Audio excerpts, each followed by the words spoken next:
দেওয়াল লেখাকে কেন্দ্র করে খণ্ডযুদ্ধ বেঁধে গেল ইস্পাতনগরীর সেকেন্ডারি রোড সংলগ্ন এলাকায়।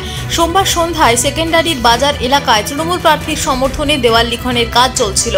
অভিযোগ, ওই দেওয়ালটি জোর করে দখল করতে আসে বিজেপি আশ্রিত বেশ কয়েকজন সমাজ বিরোধী তৃণমূল কর্মীরা। এর প্রতিবাদ করলে তাঁদের উপর চড়াও হয়ে মারধর শুরু করে বিজেপি আশ্রিত গুন্ডারা বলে অভিযোগ। খবর পেয়ে ঘটনাস্থলে ছুটে আসেন তৃণমূলের কর্মী সমর্থকেরা। দুপক্ষে শুরু হয়ে যায় খণ্ডযুদ্ধ। পুলিশ কর্মীদের গায়েও হাত তোলে বিজেপির লোকজন, চলে পুলিশকে ধরে টানা হ্যাচড়াও। ফলে উত্তেজনা একসময় চরমে ওঠে। এলাকার প্রাক্তন পুরপিতা তৃণমূলের পল্লব রঞ্জন নাগ বলেন, বিজেপি যে কায়দায় সমস্ত জায়গায় গুন্ডামি করে গায়ের জোরে সবকিছু দখল করছে, এখানেও সেই একই কায়দায় জোর জুলুম করতে এসেছিল কিছু বহিরাগত গুন্ডা। এই এলাকার বেশ কয়েকটি দেওয়ালের মালিকদের কাছ থেকে আগাম লিখিত অনুমতি নিয়েছে তৃণমূল। তারপরও বিজেপি গায়ের জোরে দেওয়াল দখল করতে এসেছিল বলে পল্লববাবুর অভিযোগ। তিনি জানান, এলাকাবাসীর প্রতিরোধে ওরা পিছু করতে বাধ্য হচ্ছে। অন্যদিকে বিজেপি নেতা পারিজাত গাঙ্গুলি বলেন, বিজেপি কর্মীরা দেওয়াল লেখা শুরু করতেই তৃণমূলের কর্মীরা তাঁদের বাধা দেন। মারধর করা হয়েছে তাদের কর্মীদের। দেওয়াল লিখনকে কেন্দ্র করে উত্তেজনার খবর পেয়ে ঘটনাস্থলে আসে দুর্গাপুর থানার বিশাল পুলিশ বাহিনী। দুপক্ষকেই বুঝিয়ে পরিস্থিতি শান্ত করে পুলিশ।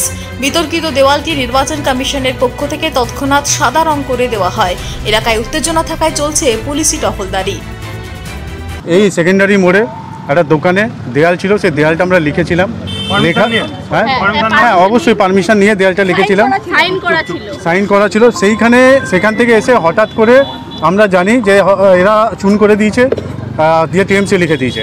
তো সেটাই আমরা এলাম, আমাদের দেওয়াল পারমিশন আমাদের কাছে রয়েছে। তো আমরা এসে ওটাকে আবার নিজের পদ্মফুল আঁকলাম। এখানে আমরা ছিলাম অনেকক্ষণ, তারপর চলে গেলাম। তো আমাদের এই মণ্ডলের একজন সেক্রেটারি বিনয়, তারপর জানতে পারি যে বিনয়কে নাকি ধরে মারধর করেছে এবং এই ধরনের মানে ঝামেলা সৃষ্টি করেছে এবং মারধর করেছে। তারপরে আমাদের মহিলারা ছিল, মহিলাদেরকে তুলে মুঠি ধরে মারা, তাড়া করা, এই সমস্ত আজে বাজে গালিগালাজ করা, এইসব শুরু করেছে, যেটা কি তৃণমূলের বরাবরই দেখা গেছে যে ওদের নীতি, ওদের আচরণ। অবশ্যই আমরা এসেছি, আমরা কোনো চাই না। ভারতীয় জনতা পার্টির পক্ষ থেকে আমরা সবসময় শান্তি শৃঙ্খলা বজায় রাখি, নিয়ম মেনে চলি। আমরা পারমিশন নিয়েছি, পারমিশনটা কেড়ে নিয়েছে এবং যে দোকানদার থেকে পারমিশন আমরা নিয়েছি সে স্বইচ্ছায় পারমিশন দিয়েছে। তাকে ধমকে চমকে এই ধরনের আচরণকে যে কেউ ভয় পায়, কিছু জায়গা ছাড়বো না, এটা পরিষ্কার আজকে আপনাদের মাধ্যমে এটা বলে দিতে চাই। এই এলাকায় তৃণমূলের হারমাত বাহিনী সব যারা বদমাইশি গুন্ডা করে, এখানকার 9 নম্বরে যিনি প্রাক্তন কাউন্সিলর ছিলেন ওনার নেতৃত্বে এইসব হয়। আমরা জানি যিনি প্রাক্তন কাউন্সিলর যিনি ছিলেন পল্লব নাগ, ওনার নেতৃত্বে এইসব হয়। আপনারা জানেন তো তৃণমূলের বরাবর কালচার একটা জিনিসের জন্য ভোট পেয়ে নেওয়া। দেওয়ালটা পারমিশন নিয়ে এখানকার মন্ডলের লোকরা দেওয়াল লিখন করছিল, তার মধ্যে ওরা দোকানদারকে ভয় খাওয়াচ্ছে, দোকান খুলতে পারবি না, কেড়ে নিয়ে দেওয়ালটা লিখে নেয়। এখান থেকেই শুরুয়াত। তারপরে এখানে আমাদের যে কার্যকর্তা আছে, সেক্রেটারি আছে, ইনি ওনাকে সবার সামনে বাজারের মধ্যে মারে এবং বিভিন্নভাবে ওনাকে অত্যাচার করে। তো আমরা এখানে এসেছি পুনঃ উদ্ধার করতে। তৃণমূলের এখানে প্রাক্তন কাউন্সিলর পল্লব রঞ্জন নাগ এবং এখানকার ব্লক প্রেসিডেন্ট রাজীব ঘোষের নেতৃত্বে এখানকার যত গুন্ডারা এক হয়েছে। কারণ এরা তো কোনো আইডিওলজি বলে কিছু নয়, এটা হচ্ছে পয়সা যেদিকে সবাই এদিকে। তো আমরা কোনো অসুবিধা নাই, আমরা লড়াই করার জন্য আছি। আমরা যত মারবে তত আমরা আন্দোলন করব, কিন্তু মনে রাখবেন যত মারছেন যেদিনকে পার্টিটা আপনার মাথার উপর দিয়ে চলে যাবে সেদিনকে আপনাদের ঘর থেকে বেরোনো বন্ধ করে দেবো। আমরা 15 তারিখ 15/3 আমরা ওয়ালটাকে পারমিশন করেছিলাম আমাদের ক্যান্ডিডেট কীর্তি আজাদের সমর্থনে। আমরা এখানে পোস্টার মারবো বলে আজকে বিজেপির কিছু উচ্ছৃঙ্খল লোক বাইরে থেকে, আমাদের ওয়ার্ডেরই লোক নয় তারা, আপনারা দেখতে পাবেন যে ছবিগুলো দেখান তার বাইরে, তারা আজকে হঠাৎ করে বাইরে থেকে এসে আমাদের পোস্টারগুলোকে তারা চুন করে দিয়ে তারা ওখানে ওদের পোস্টারগুলো মারছে। আমাদের এই দোকানদার, বাজার কমিটি, এলাকার লোকের সাথে ওরা প্রতিবাদ করেছে যে আপনারা করছেন কেন, এগুলো তো অন্য পার্টি ওরা দিয়ে গেছে। এই বলার পরেই ওরা দল বল নিয়ে এসে এখানে একটা আক্রমণ আরম্ভ করে। আমরা এই এলাকার লোকজন, দোকানদারবাসীরা, বাজার কমিটি মিলে আমরা তার প্রতিবাদ করি এবং তারা এখান থেকে ছেড়ে দিয়ে পালিয়ে যায়। বিজেপির কিছু উচ্ছৃঙ্খল একটাও চিনি না, সব বাইরে থেকে লোক এসেছে।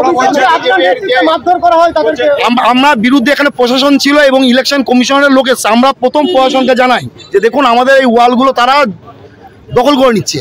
প্রশাসন ছিল, আপনাদেরও অনেক ক্যামেরার লোকেরাও ছিল। মহিলাদেরকে মারধর করার অভিযোগ না না, এটা তো বলবে, এটা দেখুন এটা স্বাভাবিক, এটা তো বলবেই, এটা আপনারাও জানেন, আপনারা সাংবাদিকরা জানেন, আমরা অনেকদিন ধরে দল করি, আমার যুব সভাপতি আছে, আমার এলাকার যারা পার্টির লোকেরা আছে সবাই জানে। এই দেওয়ালটা কারা লিখছিল? দেওয়ালটা বিজেপির লোকেরা, আমাদের ওয়ার্ডেরই লোক নয়, তারা সব বাইরের দিকে এসছে, এসে আছেন। আপনাকে জিজ্ঞেস দিই, আপনারা যান, দোকানদারকে হুমকি দিচ্ছে যে আপনি আমাদের ওই লিখুন।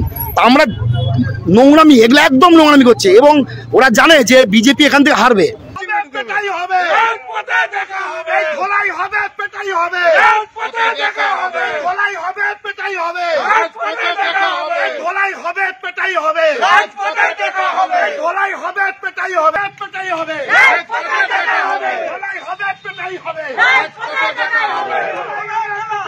দুর্গাপুর থেকে নিজস্ব প্রতিনিধির রিপোর্ট, টিভি নিউজ 10।